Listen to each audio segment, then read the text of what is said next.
Isang masamang balita para sa ating pambatong si Cuadro Alas dahil isang araw nang kinumpirma ng Treasure Boxing Promotion na tinutulan ng MP ang 24/7 random drug test dito kay Saul Sanchez ay nagkaroon muli ng isa pang panibagong panggugulang ang nasabing matchmaker laban kay Casimero. Dahil ngayong araw lamang ay kumpirmado na ang dalawa sa tatlong magiging hurado sa main event ng Casimero versus Sanchez ay kinomisyon ng maimpluwensyang matchmaker at president kayo ng MP Promotion na walang iba kundi si Sean Gibbons. Ito ay nangangahulugan lamang na kung umabot man ng desisyon ang nasabing laban sa Oktubre 13 ay paniguradong papabor ang dalawang napiling hurado dito kay Sanchez regardless kung anuman ang maging resulta ng nasabing laban.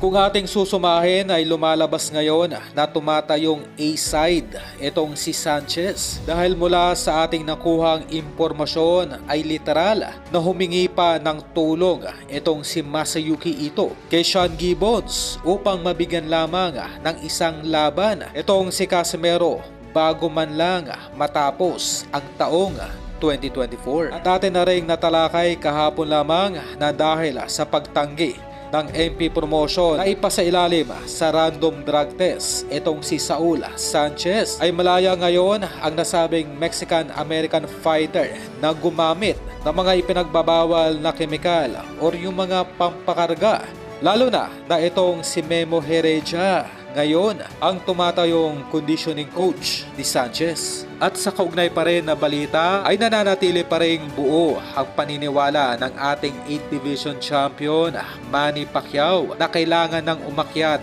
ng division itong the Japanese Monster Inoue. Dahil naniniwala pa rin itong si Pacquiao na isang mismatch lamang ang lahat ng mga opponents ni Inoue sa 122 Division na kung saan ang lahat ng mga ito ay matutulog lamang sa mga kamao ni Inoue. Kung baga ay pinagpalagay na rin nitong si Pacquiao na kahit ang ating pambatong si Casimero sa 122 Division ay matutulog rin sa mga malahalimaw na kamao ni Inoue. Kung maalala ay nagpresenta pa itong si Manny Pacquiao sa kampo ni Inoue. Natutulungan nito ang nasabing hapon kung sakaling maisipan na ng The Monster na umakyat ng division.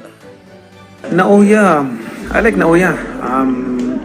Before he became, I teach him in Japan. Really? Yeah.